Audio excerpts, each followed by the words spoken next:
नमस्कार, बहुत स्वागत है आपका जी राजस्थान में। मैं हूं आपके साथ चंद्रश्री राजपूत और मैं आपके साथ अंकुश श्रीवास्तव। आपको सीधा लिए चल रहे हैं लोकसभा, जहां पर राहुल गांधी इस वक्त कुछ कह रहे हैं, सुनते हैं उन्हें।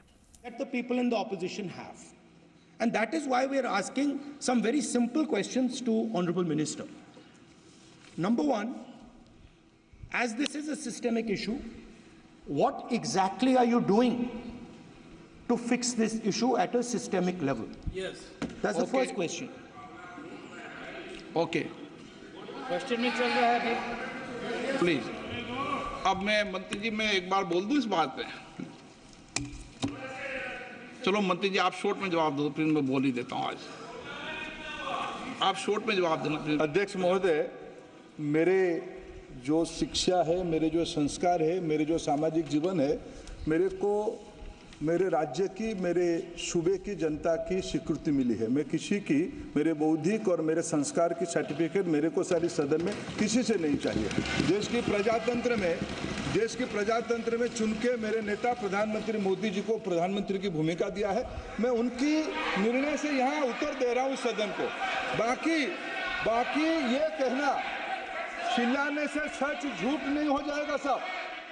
ये जो कहा गया देश की अभी की एग्जामिनेशन सिस्टम रबिश है सर, इससे दुर्भाग्यजनक बयान देश की नेता प्रतिपक्ष का कुछ नहीं हो सकता है सर। मैं कठोर शब्द से उसको निंदा करता हूं।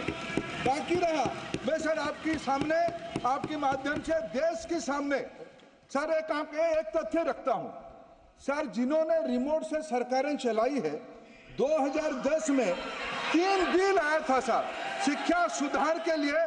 उन्हीं की पार्टी के नेता आदरणीय कपिल सिब्बल साहब 3 बिल लाए थे। उसमें से एक बिल था एजुकेशन, उसमें एक बिल था prohibition of unfair practice bill 2010, जिसके उद्देश्य एजुकेशन इंस्टीट्यूशन में माल प्रैक्टिस को बंद करना।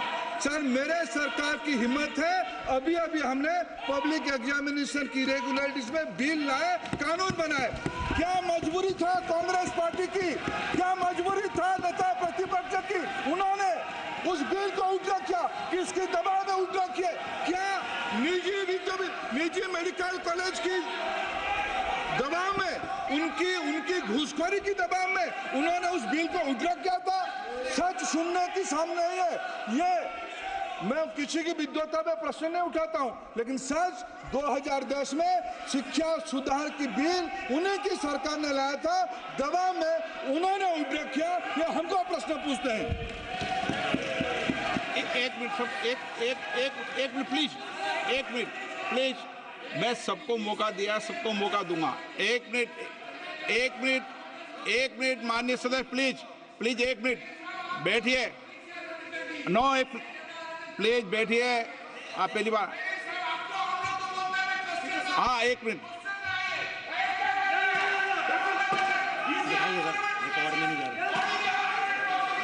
कल्याण जी प्लीज। कल्याण जी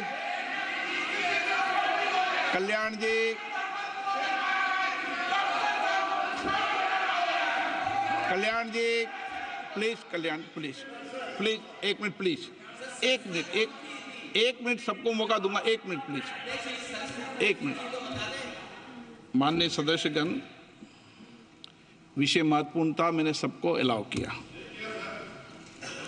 लेकिन एक बार इस सदन के अंदर ये सार्थक चर्चा होनी चाहिए, क्योंकि प्रश्न ये था कि परीक्षाओं के विषय के अंदर, और आप सबको पता है देश में अलग अलग राज्यों के अंदर भी अलग अलग दलों की सरकार रही, और उन अलग दलों की सरकार में आपकी भी सरकार रही, अन्य दलों की सरकार रही।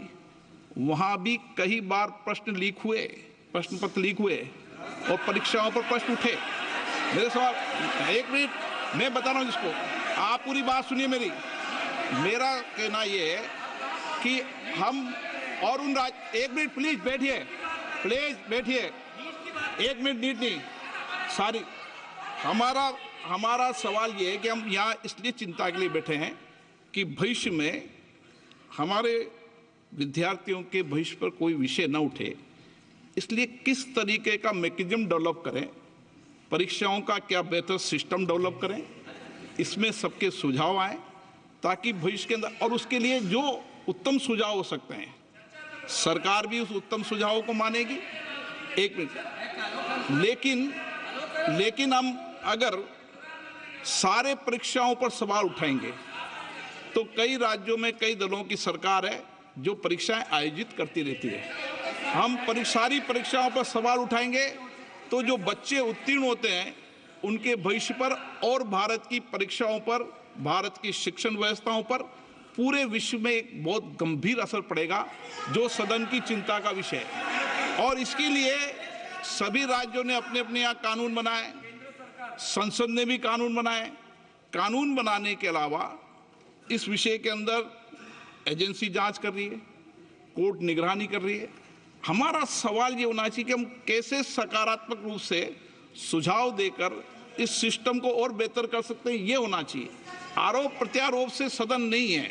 आप बेहतर सिस्टम डेवलप करो, और कभी भी सारे एग्जामिनरों पर सवाल उठाना सदन के लिए उचित नहीं है। ये सदन इसके लिए है भी नहीं platform. No question number 3, Shri D Prasad Rao. प्रश्नकाल में सबको सवाल उठाने दिया, और एक बार सवाल उठाने के बाद दोबारा नहीं उठाने दिया जाता। संसद नियम प्रक्रियाओं से चलती है और नियम प्रक्रियाओं से मैंने चलाया। श्री डी प्रसाद राव, प्रश्न नंबर 3। 9, मैंने सदन की चिंता क्वेश्चन नंबर सरकार को बता दी है और आप सबको बता दी है। Honorable Speaker, thank you so much for allowing me to speak this important question. I am Prasad Rao from Chittoor constituency, Andhra Pradesh. Our beloved Honorable CM Chandrababu Naidu Garu has requested substantial financial support from the center to help reconstruct and rebuild the Andhra Pradesh. एक minute please, मानस आप प्रश्न संख्या 3 है, पहले बोलो प्रश्न संख्या 3। Question number 3. माननीय मंत्री जी, कोई दिक्कत नहीं, सब सीधे पहली बार आए, अब मान्य प्रश्न पूछें।